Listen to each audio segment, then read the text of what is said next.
In the 1960s, a psychologist at Yale set up a terrifyingly simple experiment. He brought in ordinary, decent people and told them to press a button that would deliver a painful electric shock to a stranger in the next room. Whenever the participants hesitated, a man in a white lab coat would simply say, "The experiment requires that you continue." The horrifying part was that a massive majority of these people just kept pressing the button. They heard the stranger crying out. They felt terrible about it, but they kept turning up the voltage anyway, just because an authority figure with a clipboard told them it was the rule. It proved a very dark human truth. Most people don't ask that many questions in the face of authority, even when their conscience is screaming at them to stop. We use the excuse of following orders or just doing my job to completely turn off our own humanity. Confucius didn't have a psychology lab, but 2,500 years ago, he saw the exact same flaw in human nature. He lived in a society that was obsessed with hierarchy. But he drew a hard line in the sand. He knew that if a rule demands that you ignore the suffering of the person in front of you, then the rule is wrong. Today we're looking at two short passages from the Analects that essentially give you a 2,500-year-old mandate to disobey. It's Confucius explaining exactly when you have a moral obligation to ignore the rule book, break your promises, and look your superiors in the eye and say no.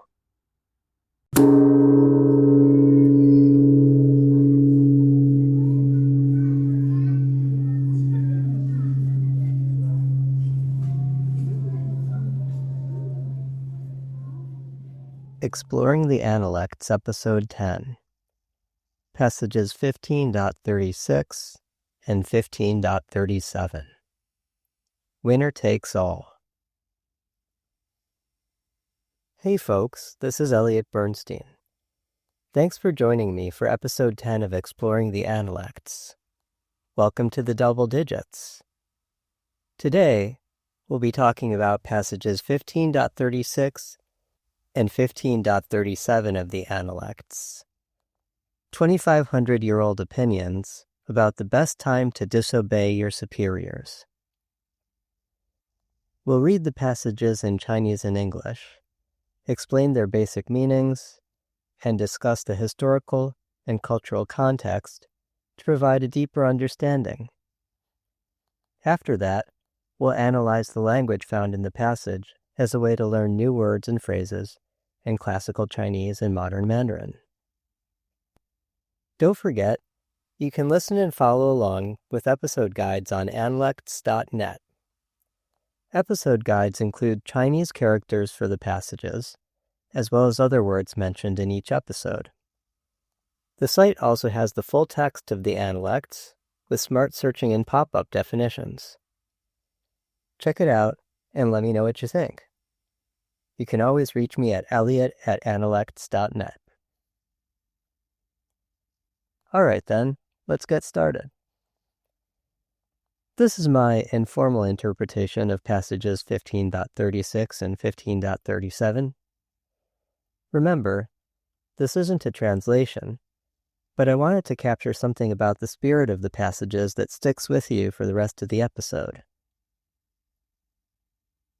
If the game you're playing is winner takes all, it's time to play a different game. When a game is winner takes all, people will do anything to win. Friends might end up acting viciously toward one another just to secure an advantage when they realize one person's loss is another one's gain. What we'll find in this passage is that Confucius believed if the rules of the game mean you can only get ahead by ignoring the humanity of others, then you might want to think twice about playing by the rules. Now I'll read the passages in a modern Mandarin pronunciation, and then we'll follow up with a more faithful translation into English. 15.36子曰：当仁不让於師. The master said, do not follow the rules, even those of your teacher, if they conflict with human-heartedness. 15.37 子曰：君子真而不亮. The master said, the exemplary person stays true to what is right, rather than simply true to their word. In these passages, Confucius explains first that when it comes to matters of ràng, or acting with human-heartedness, a student should not hesitate to do what is right, even if that means going against their teacher's rules. Second, he generalizes the point, explaining that doing what is right is more important than doing what you promise to do, or what others expect you to do.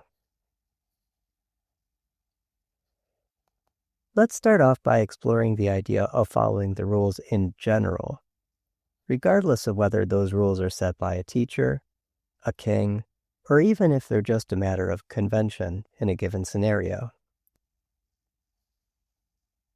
In the last episode, I told you about the chaos of spring and autumn period China.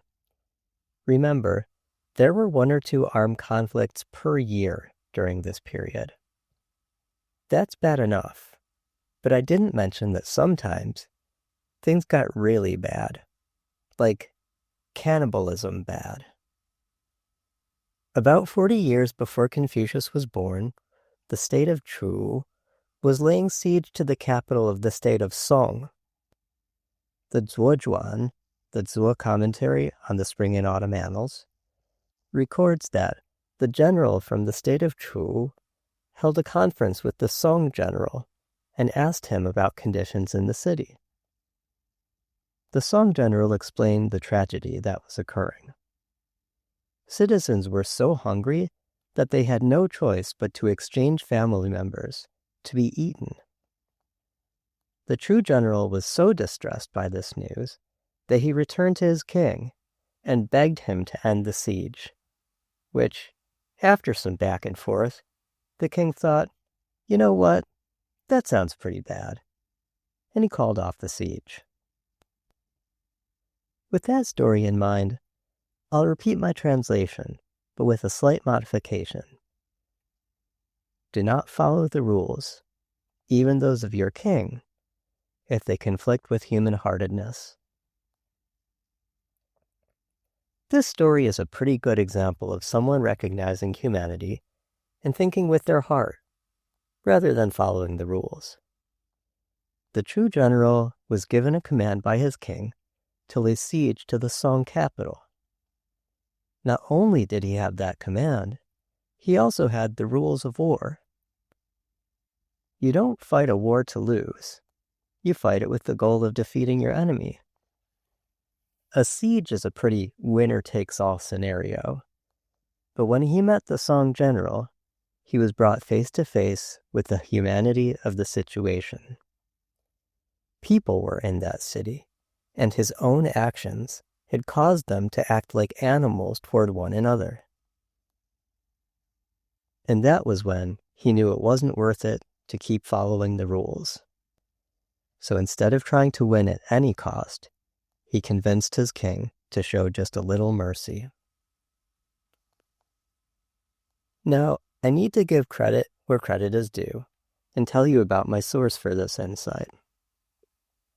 Early 20th century Confucian commentator Cheng Shude mentions the story in his historical context when discussing this quote.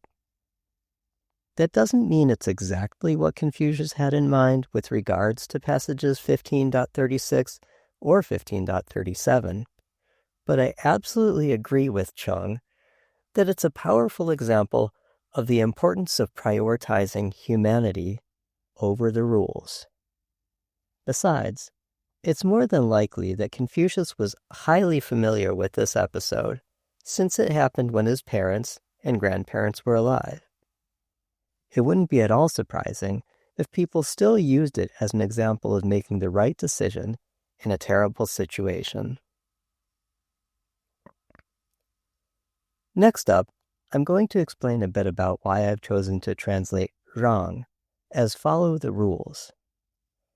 I'm mentioning this because most other translators render this as something like give deference or yield. In the context of Confucianism, ràng is frequently paired with li. We haven't specifically encountered li yet, but we have discussed ritual and propriety a fair amount, and that's exactly what this li means. Ritual propriety, or doing things as ritual and the rules would have you do them. Ràng does mean deference, and when paired with li, it means deferring to someone else in accordance with the requirements of their status or for a given situation. You can think of li ràng as something along the lines of giving up your seat on the bus to an octogenarian or a pregnant woman. But ràng isn't just about physically yielding. It can also be about yielding to others on decisions and priorities. If an authority has set some priorities, for example, if a teacher gives you an assignment and a due date, if you want to maintain a relationship with them, you're going to remember that due date and get it done. It doesn't matter if you'd rather play video games, sleep all day, or go on vacation.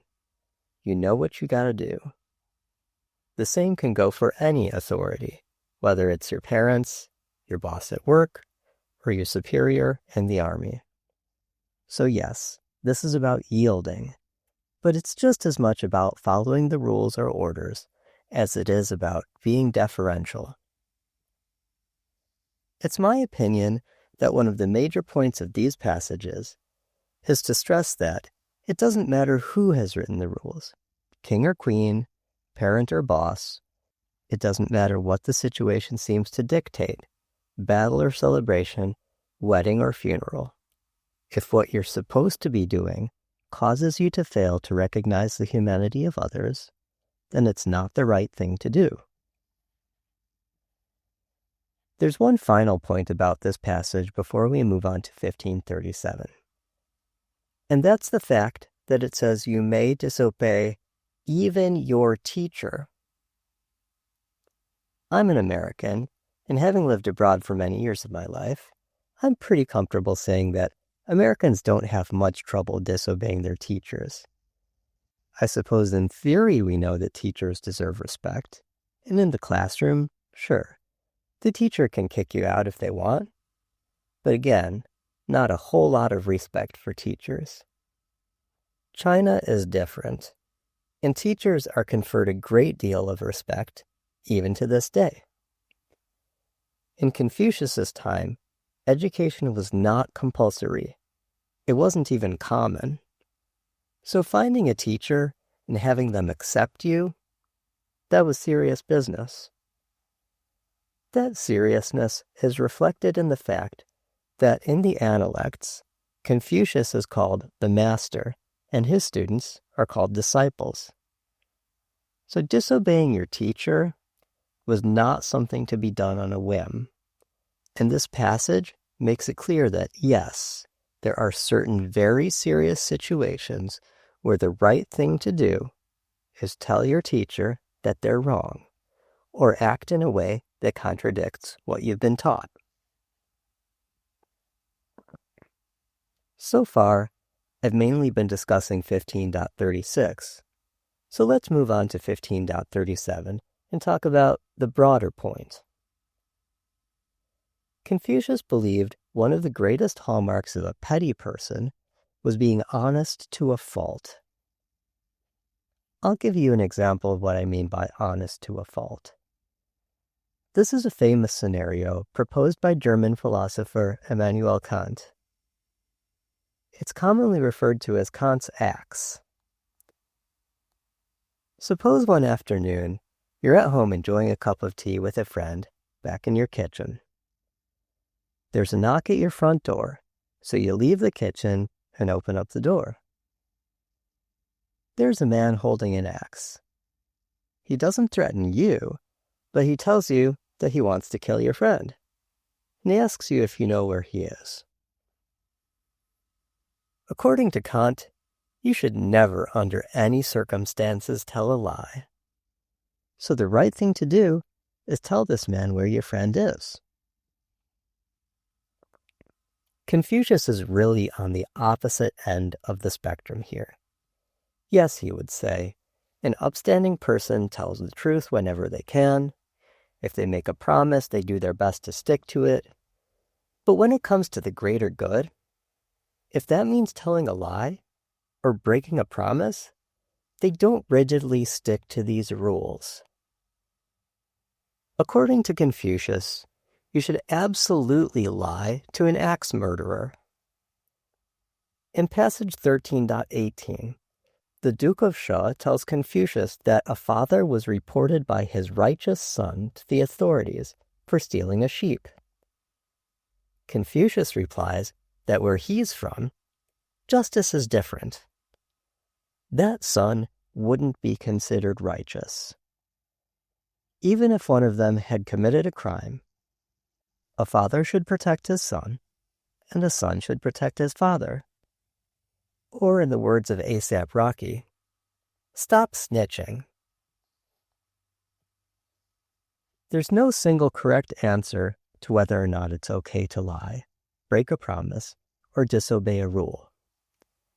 But Confucius takes a dim view of those who can't adapt their behavior to suit the circumstances. Confucian commentators term this 小信, or petty fidelity. The opposite of this rigid behavior is called 权, or discretion. This is what the Gongyang Chuan, or the Gongyang commentary on the Spring and Autumn Annals, defines as goodness resulting from transgressing well-established canons. The idea here is that if you have a well-developed sense of morality, you can also appropriately decide when you need to stick to convention and when it's best to ignore simplistic, correct behavior. From this perspective, no offense or anything, but Kant seems like a real dumbass. Remember, use your words. If your point is, I don't want you to kill my friend who happens to be back there in my kitchen, but you know the opposite is going to happen if you tell the axe murderer that he's back there in your kitchen, you'd better be making up a story about how he's out of town. I'd say you're even smart enough to figure out how to explain why his car is parked in your driveway. Anyway, I think you get the point about these two passages. Work to develop your understanding of right and wrong. Stay aware of the fact that some situations may dictate that you act in inhumane ways. No matter who is telling you that's the right way to act, use your discretion. Don't be a dumbass. No cannibalism. No axe murderers. Congratulations. You're a good dude. Next up, I'm going to discuss some of the language we see in these passages. The goal here is to have something of benefit to language learners at any level.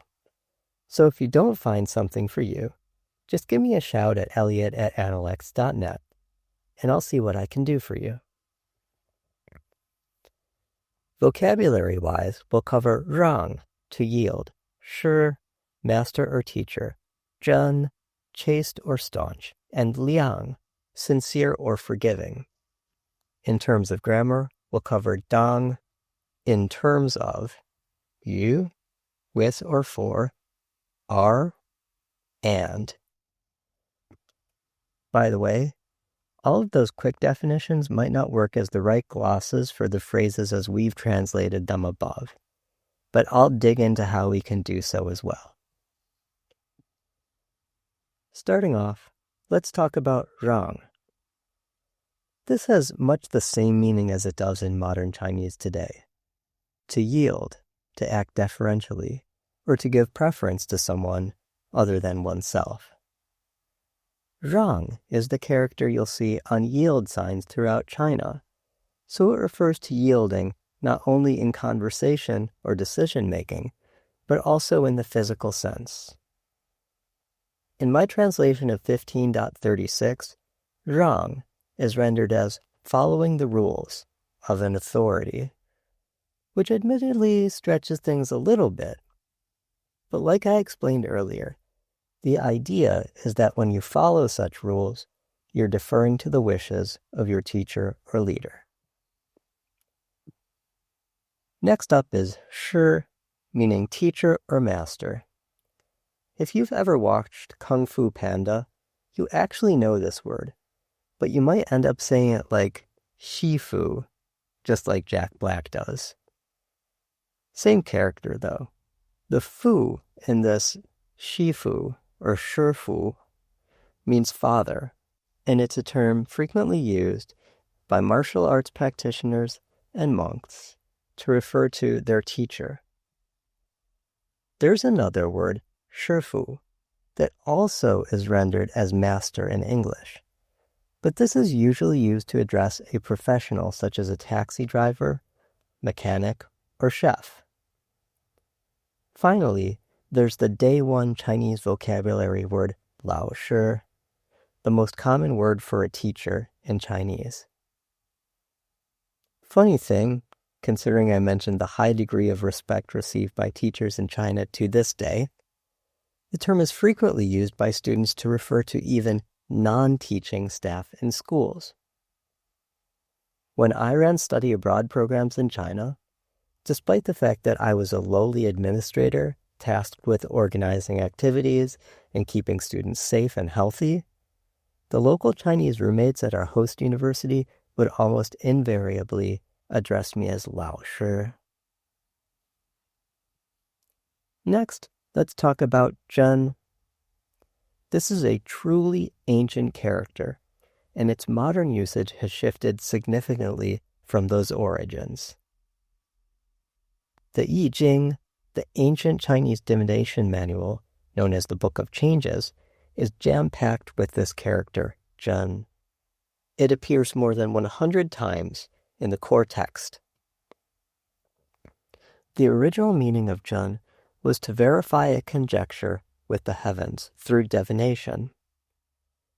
The first appearances were between the 14th and 11th centuries BCE in jiaguwen, or oracle bone scripts.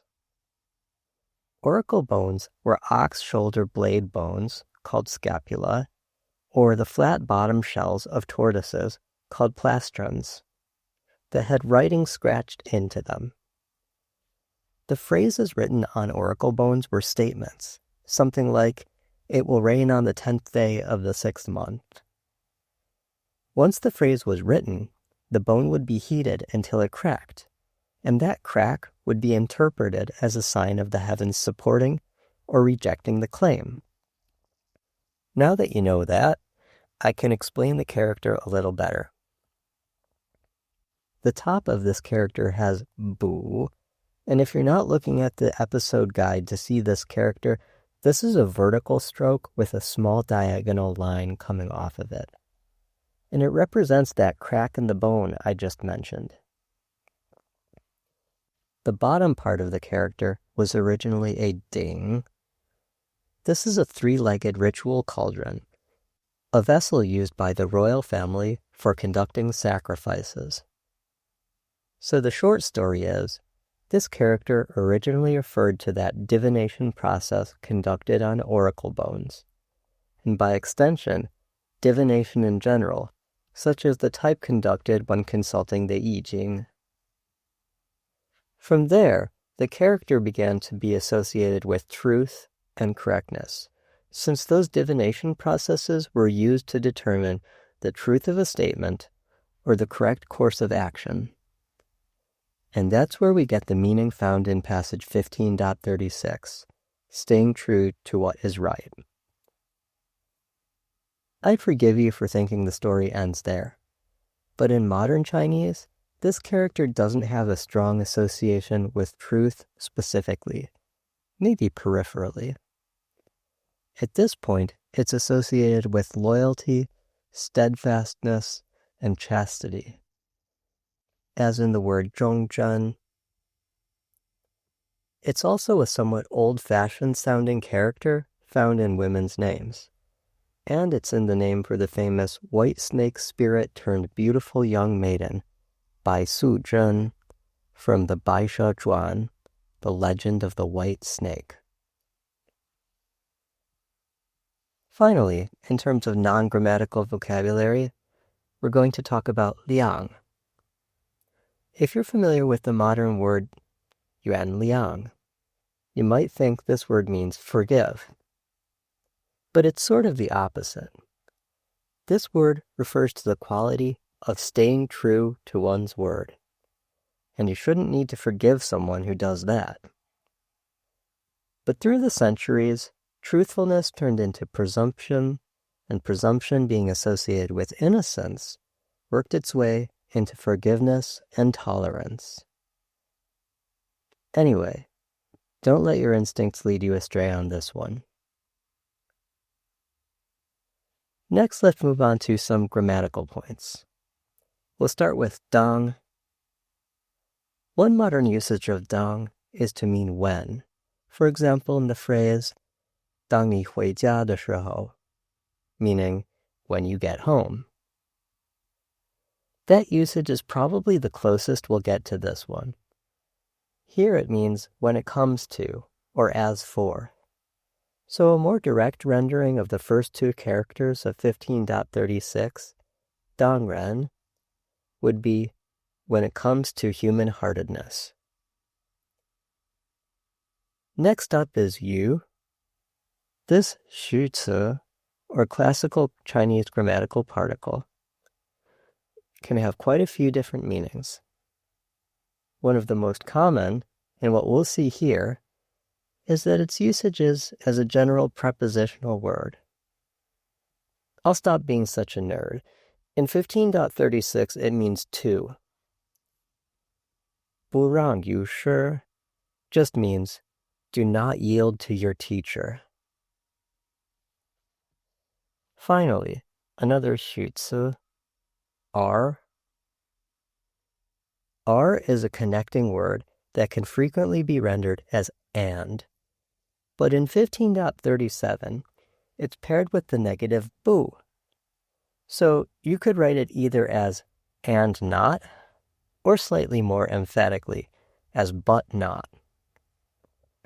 I wanted to get even more emphatic than that and highlight the contrast between zhēn and liàng, so I decided to go with rather than. By the way, both you and are still used in modern Chinese, but they both have more of a literary style to them, and words like 在 and 和 would normally be chosen over them in spoken language. All right, we're all done with the language section. That was a long one. Last up, I'd like to leave you with a thought about why it's important we don't defer to authority in all cases. In passage 13.15, Confucius tells Duke Ding of Lu that if no minister dares to contradict a bad ruler, then the state is well on its way to failure. The point is, if nobody is there to check their questionable decisions, the only thing that's going to stop them is the eventual disasters those decisions cause. The idea that a leader should appreciate and respect those willing to challenge them is brought to life in the Han Fei Zi, several centuries after Confucius's death. Slingerland writes, Duke Ping of Jin was drinking wine with his assembled ministers. Drinking to his heart's content, the Duke loudly sighed to his ministers, I find no joy in being a ruler, except that no one dares to oppose what I say. The blind music master Guang was in attendance before him. Taking hold of his zither, he threw it at the Duke. Gathering up his robes, the Duke dodged and managed to just avoid it, and it instead hit the wall, creating a hole. The Duke said, "At whom did the music master throw his zither?" The music master said, "Just now, some petty person was sounding off at my side. I was aiming my zither at him." The Duke replied, "That person was I." "Alas," the music master sighed, "those are not the words of a gentleman." The attendants asked permission to repair the wall, but the Duke said to them, "Leave it. It will serve as a constant admonition to me." All right, folks, that's it for this time. Again, I'm your host, Elliot Bernstein. I hope you enjoyed this episode of Exploring the Analects. Don't forget to visit analects.net to check out the episode guide. And drop me a line at elliot@analects.net if you've got any questions or comments. Join me again next time when we'll discuss passage 17.13 and have our first encounter with the village worthy, the type of person who is most concerned with making sure that their whole town is convinced of their righteousness. See you there.